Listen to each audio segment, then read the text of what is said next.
কোরআনের আয়াত দিয়ে ঝাড়ফুঁক দেওয়া নাকি অবৈজ্ঞানিক, কি বলবেন আপনি? আমাদের নাস্তিক বন্ধুরা এটা বলেন যে কোরআনের আয়াত পড়ে যদি ফু দেওয়া হয় রোগবালাই ভালো হয়, মানুষ অসুখে থাকলে অসুখ দূর হয়, এটা অবৈজ্ঞানিক, এটা বিজ্ঞানসম্মত না। শুনেন, এটার চাইতে বিজ্ঞানসম্মত আর কোনোটা নেই। এটা বরং আপডেট বৈজ্ঞানিক, আপডেট সায়েন্স এবং আপডেট আপনার প্রযুক্তি এখানে আছে। সেটা কি?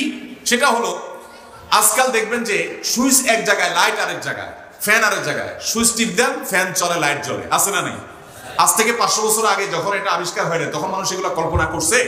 করে নাই। এখন তো আর ধরাও লাগে না, ছোঁয়াও লাগে না। মোবাইলে আপনি হাই গুগল, হাই সিরি বলে কল অমুক বললে মোবাইল আপনার ধরাও লাগে না, দূর থেকে বলবেন মোবাইলে কল দিয়ে দেয়। এবং গরম লাগছে বললে এখন সেই টেকনোলজি বের হয়ে গেছে যে আমার গরম লাগছে এটা বললে ফ্যান ঘোরা শুরু হয়, এসি চলা শুরু হয়। ঠান্ডা লাগছে বললে এসি চলা বন্ধ হয়, সেই টেকনোলজি চলে আসছে। তাহলে আপনি যেটা বলছেন নিজে না বুঝেও যদি বলেন, তাতে যদি কাজ হয়ে যায়, তো আল্লাহর কালাম তেলাওয়াত করে ফু দিলে সেটার মাধ্যমে কাজ হতে পারাটা বৈজ্ঞানিক না অবৈজ্ঞানিক? অতএব কোরআনে আল্লাহ তাআলা যা বলেছেন তার সবকিছুই যৌক্তিক। হয় আজকে বুঝে আসছে, আর নইলে 200-500 বছর পরে আসবে, না 2000 বছর পরে বুঝে আসবে। বুঝে আসুক আর না আসুক, আল্লাহ যা বলেছেন সেটা সত্য, মহাসত্য, সে ব্যাপারে কোনো সন্দেহ করার সুযোগ অবকাশ নাই।